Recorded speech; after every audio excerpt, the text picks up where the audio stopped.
Hello, ladies and gentlemen. I'm on part something of my playthrough of Kingdoms of Amalur Reckoning. Coming back with this part, we're not actually going to jump into gameplay, but we have an interview with the lead lore designer of the entire universe, not just with this specific game, but also with all the games, or the entire Amalur universe, not just the period for this game. It is R.A Salvatore. R.A, how are you doing? Doing great. I, What are you I excited about today?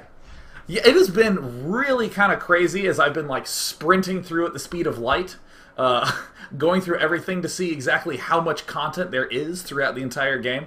And I guess I want to ask right off the bat, what's different about designing first of all, just like the lore itself. What was that like creating this whole history, this 10,000 year epic thing? Well, my job really was to lay down the boundaries and the skeleton of that 10,000 year history. Come up with the kind of meta story of the world. Why the cultures came up, how they all relate to each other, what wars were going on. The big ones, not the little details. And then we spent years filling those in, and we're still filling them in. And when Big Huge Games came on board a couple of years ago, and they picked the place in the timeline for their game, they wrote the story for their game and filled in more details about the world. So it became this great collaborative effort.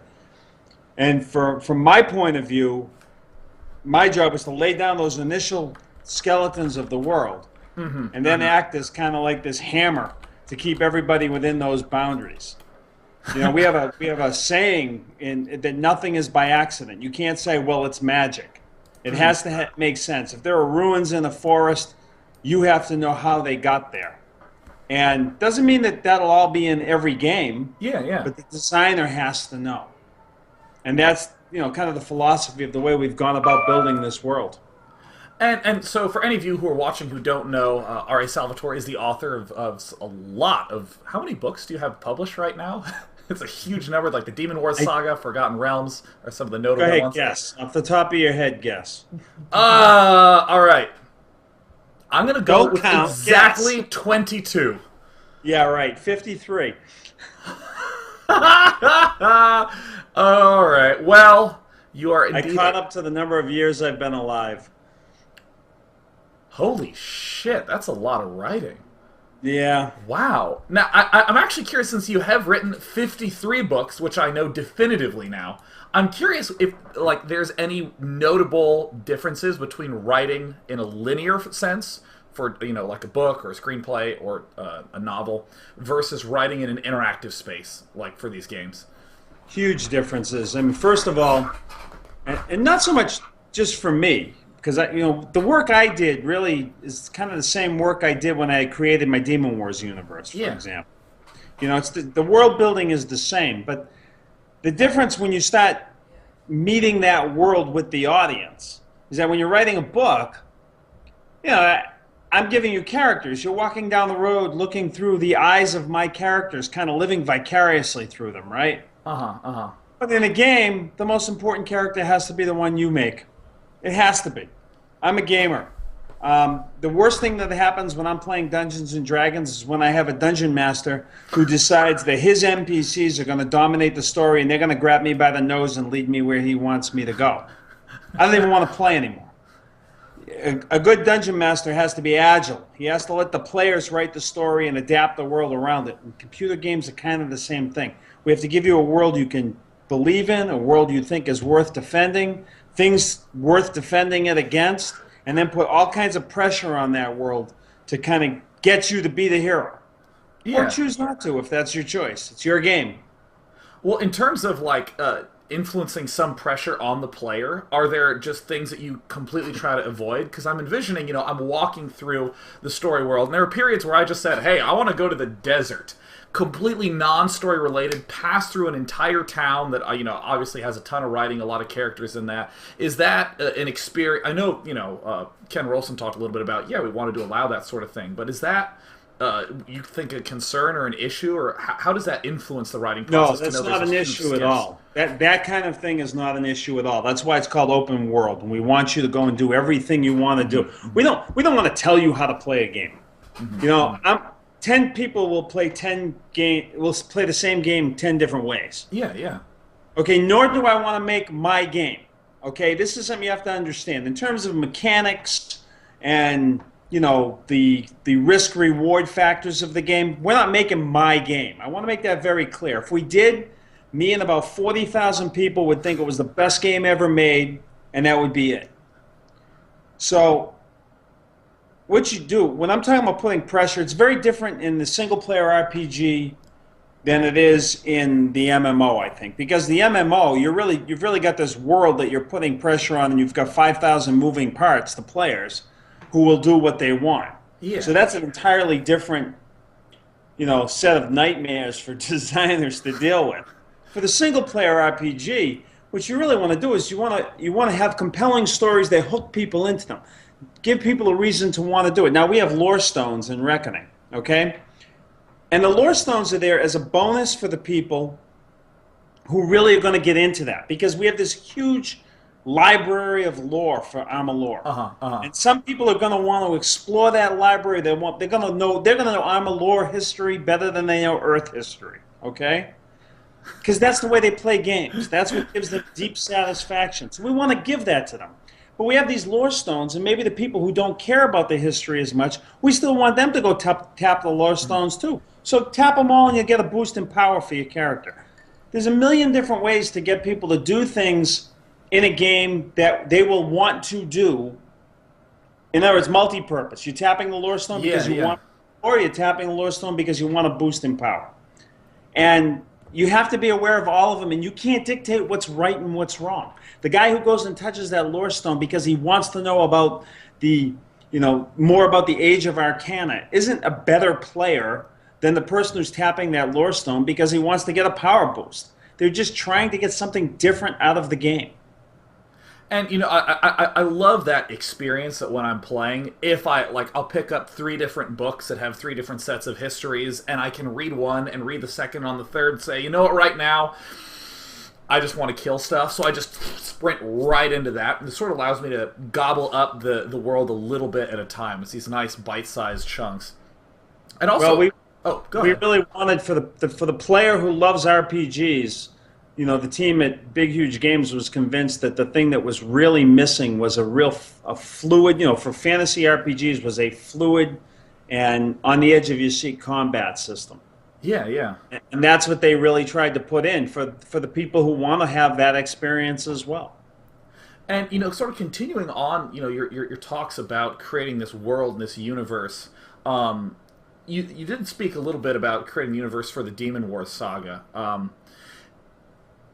Talk a little bit about the difference between creating the world and creating the lore versus creating these individual stories and what that experience is like, because I'm really interested in just the notion of world building in general, almost more so than just reading individual through-line stories. Yeah, one of the building blocks of Amalur was the old BBC series, television series by Jacob Bronowski called The Ascent of Man. And The Ascent of Man was a 13-part series from the 1970s. It's really great. It's a lot like Burke's Connections and Carl Sagan's Cosmos series. So it's this 13-part series, hour-long segments, where Bronowski basically traces the history of the human race through inventions and discoveries, as opposed to from war to war to war, which is the way most history books teach it. It's actually true. It is absolutely true. And that became the foundation for the team that I had together working on Amalur. First, it was my D&D group, while Kurt was building 38 Studios. Then as soon as the guys flew in for 38 Studios, we went and presented to them, and then we all got in a room for 6 months while we were building the offices and just worked on the world. But one of the tenets was, look at what the needs of the society are and where they would go with, for example, with technology, as compared to the levels of magic at the various times. If you can throw a lightning bolt, do you need a pistol? If you can teleport, are you going to build an auto factory? These are the kind of questions that we faced, we put in front of us, and we came up with the decisions as to how these cultures developed that would make sense logically. We want logic to be a big part of it. Even with magic and all the weird things that fantasy brings with it, we want consistency and we want logic. So we use that one. And we also use the Time Life Enchanted World. I use this all the time. It's my core library, reference library, is that Time Life Enchanted World book series. That they remember Time Life used to do the books, and every month they would have an ad on TV for the next one. Or you could join the club, and every month Time Life would send you a book. And they did one on the solar system, they did one on the earth, they did one on the oceans, they did one called the Enchanted World. And this is all the folklores from all the cultures around the world. And so what I told my team is take a prism, okay, and put it on the desk in front of you and look through that prism at the folklore in the book.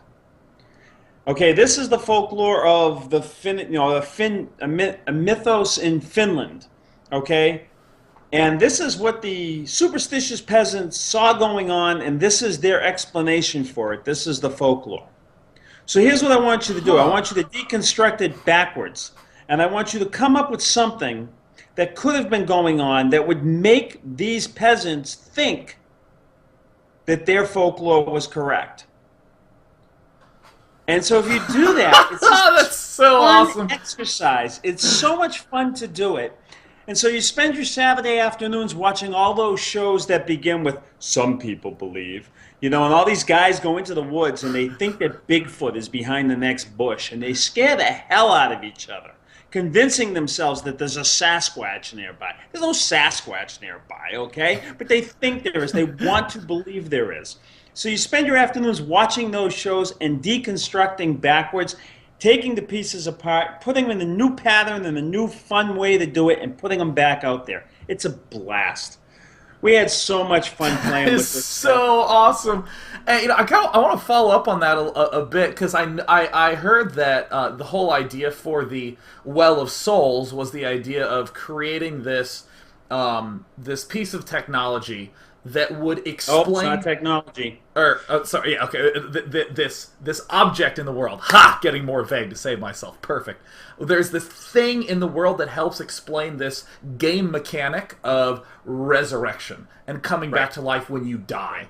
Right. What are some of the other in-game mechanics that became inspirations for not necessarily technologies, but things in the game? Okay, you barely touched on the Well of Souls, though. I want to go deeper on that one I'd first. love to. Yes. Okay, here's the deal. If you're building an MMO, remember we started out to build an MMO. We're still building an MMO. If you build an MMO, one of the things that is a given and an accepted truth of an MMO is when you die, you will come back. Yeah. In World of Warcraft, you show up in a graveyard. In EverQuest, you show up at your bind point and run back naked to get your body. In Star Wars: The Old Republic, you can go back to a med center, or you can have a probe come get you right where you are, and all this sort of stuff. But it's a given that you will come back. That's part of the gig. You will resurrect. Your character will not die. Okay, so creating the Well of Souls is nothing. It's anybody can do it in 2 minutes in their house. You can come up with an idea and say, this is why you come back, because the elves came up with the pool of eternity. Yeah. Right? That means nothing. That's just putting a name on the graveyard and wow. Okay? That's the first level. Second level is, if you live in a world where suddenly they came up with something that gave you immortality, how would you feel? What would be the reactions in that world? Now, the first thought everyone would say to that is, everyone would be ecstatic. Oh my God, we're going to be immortal. Really? Yeah. What about the mother and father of the last person who died before the Well of Souls was operational? How are they going to feel? What about the mother who's lost all her children and her husband and is very old and frail and broken down now and looking forward to an afterlife that she devoutly believes in, where she'll see her family again? She going to be ready to jump into that Well of Souls? Huh. What about the religious institutions, almost all of which garner their power with promises of an afterlife? You've just stripped them of their power. How are they going to feel about the Well of Souls?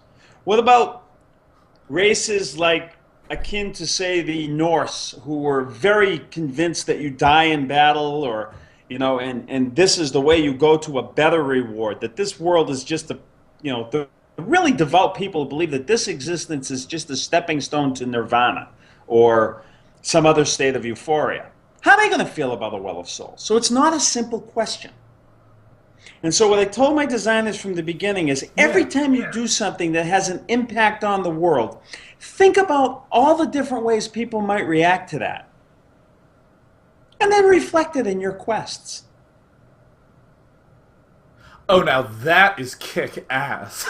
That's when you go beyond that level. That's when you try to go more into the immersive qualities of a world that makes sense. That's what we're trying to do. I think that is absolutely brilliant. It's so true that there's, it almost reminds me of thinking of like the original Mario, where, when I remember loving the joke of when I brought it home, how my mom would be like, maybe you can hide behind that bush to avoid those turtles. And I was like, no, Mom, it's only logical that you should jump on his head. And if you ricochet more in a row, you get more points. And I jump and hit my head on blocks to get coins. And that is just permeates like all of game design for like a million years, that there's just these arbitrary things that you can do. And I love that connection back to the idea of, especially the whole idea of the story and the culture and how that influences. I don't think this is just us. I think that as the later releases of World of Warcraft came out, for example, I think in Ice Crown and Wrath of the Lich King, with that seamless zoning based on where you were in the quest line, the entire zone would change around you. Yeah. They evoked quite a bit. There was some really good storytelling as they were going forward. And Blizzard, of course, Blizzard's awesome. They do these kinds of things. They just keep trying to tell stories in better ways. They keep finding tools. This is the same thing we're doing. I think Star Wars: The Old Republic, some of the quest lines, especially the beginning quest lines, for every class I've played so far, I keep going back and trying different characters just to get the storylines. They're telling really good stories. Now, you can only go so far, and some of the things will come off as trite because you're limited by the technology, by the number of characters, by the amount of voiceovers, by the amount of money it would cost to make the perfect game. But everybody's trying to do this now. A few years ago, Roger Ebert was famously on record saying that video games aren't art. Yeah, right? yeah. He took a ton of heat for that. And see, I didn't necessarily agree with him. I kind of did, though, because I understood where he was coming from. There was tons of art of all types, writing, paintings, just visual images. There was tons of that in video games, but the technological limitations were so severe that video games were having a hard time making that jump to be truly emotive, to pull emotions out of the players. You're seeing that erode. Even EverQuest started eroding that, right? As primitive as the technology was with EverQuest, that was a world that was living and breathing, and you felt like it was going on when you logged off. That's why you never wanted to log off, right? Yeah. And so I understand maybe where he was coming from, but it was an incredibly short-sighted statement because this is the next great storytelling medium. Computer games, video games, you heard me. It is. I feel like those movie directors must have felt in like 1920. There's already been a bunch of movies, but they really are starting to see it develop. Yeah. And they know color's coming and sound is coming. And they know that they're really going to be able to go so much further and along as very quickly as the industry's maturing. I feel the same way about video games. I have no idea what we'll be playing 10 years from now, but it'll be nothing like what we're playing now. It'll be so much better because the companies are dedicated to it. The people doing these things, they don't want to just make... They don't want to put, get me 20 rat ears and give me your $60 and I'll give you a fake sword. That's not why people make video games. People make video games for the same reason people make movies, and for the same reason people write books, and for the same reason people do stand-up comedy. You're trying to get something out of an audience. That is so awesome. No, that is... This is the exact sort of thing that needs to just happen more, and for people to hear about more, because I know that there's always so much that goes on behind the scenes. That, I'm imagining someone in isolation just loading up Reckoning, playing it for 8 hours, getting distracted and having to go back, to work or something like that, and not getting a chance to experience the full depth of thought that went into creating the lore, into making it not just a cool story, but a cool story world that works for that whole interactive medium. So yeah, I mean, and again, some people don't even want that. Some people just want to go in there and say, I beat the game first, or yeah. whatever. Good for them. The whole point of this is to have fun. If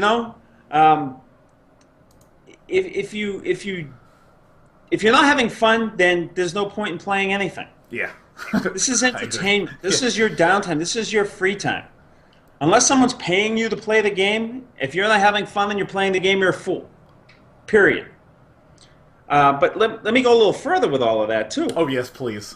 I mean, we're arguing all over the place about fate and reckoning. Because the standard line that's been out there with everything is everybody in this world has a fate except you, because you came through the Well of Souls. I never bought that. I said, no way from the beginning. That's not how it works. And they said, yes, it is. And I said, no, it's not. Everyone in the world has been told they have a fate. And the height of magic and the age of arcana, which aids in your movements, it becomes a part of who you are, reinforces that which you are taught. So a cobbler's son making shoes becomes really good at making shoes because of the magic is enhancing his ability to make the shoes. Therefore, when he's told you are fated to be a cobbler, he believes it. In my view, and I could be wrong about this, I argue with people all the time, and I don't have the definitive say in this, and I don't want the definitive say in this, but in my view, fate is in reckoning what Marx said religion was in our world. Fate is the opiate of the people. The power structures love it because it keeps them in power. And the masses accept it because they're helpless to fight against it. So here comes this guy through the Well of Souls, and his fate has been wiped clean. He becomes an instant threat to the powers that be. Because if he can rewrite his fate, why can't everybody else? So that's how I look at Reckoning. And it's very different than some of the designers at BHG look at Reckoning, which is really cool. We have these great arguments about it. That is awesome, that whole interpretive notion. Yeah. Well, R.A, I want to thank you so much for coming on. It's awesome to have this interview happen while the live chat's going on, because I remember right when I got started, everyone was like, we want to see the gameplay, we want to see the gameplay. And everyone's like, more. Interview was awesome. Thank you so much. Everyone in the chat is going absolutely nuts. And by the way, what is your Twitter? Because I've been seeing people ask. Offhand, I don't even know it. It's hashtag R.A Salvatore, I think, just like that. Sweet. My Facebook page is R.A Salvatore. I have a Twitter. My wife helps me tweet but the only time I typically tweet is when I'm on book tour. I do Facebook. I'm on my Facebook page every day, and I did this incredible Reddit. For the first time, I did this Reddit thing today. Yeah, Reddit is for the like 3 man. hours. I was typing away for like 2 hours, and I'm looking at the cursor, on the side, the slide bar on the side of the computer. And I'm almost down the bottom. I go, I almost got through it all. And then I got down the bottom, and it said load 987 hidden comments, and I went, I'm so. This isn't going to happen. But what a blast that was. I'm going to have to get over there more because I just found out they have a subreddit group, R.A Salvatore, which is very cool. I didn't even know about it. I had no idea what it was. It's very cool. So awesome. Well, dude, thank you so much for coming on again. And once again, everyone go check out Matt on Reddit. Sounds like you just did an AMA on Reddit. AMA, absolutely. Awesome. And with that, I think I'm going to do a little bit of exploring of the game through this new lens. Yeah, because I'm now getting this chance to think about the story a little bit more because I've just been blasting through with all the combat and stuff. So, thanks so much again. You're very welcome. I had a blast. Cheers. Enjoy the game. Yes. Enjoy the heck out of the game. Yes, I will blow things up. Cheers. Take care. And that's something that I always think is like the coolest thing ever is like the stuff going on the backside. Like the whole idea, like even maybe more so than what actually ends up in the story, like all the discussions and conversations that happened at the back end about what happens with this culture and this society and how do they view immortality and that sort of thing. That is kick ass. I really like that. Now, ordinarily, what I would do is I would hop in and do a little bit gameplay, but we just did about a 30-minute interview. So I will be stepping away ever so briefly, and I'm going to be coming back, hopefully either having Game Breaker or Travis on the phone. So I'll be talking to you guys in like 2 to 3 minutes, but man, R.A Salvatore, Ken Rolston, and Kurt Schilling have delivered. Will Todd McFarlane be just as awesome? The answer is yes, and he's in 30 minutes. Cheers.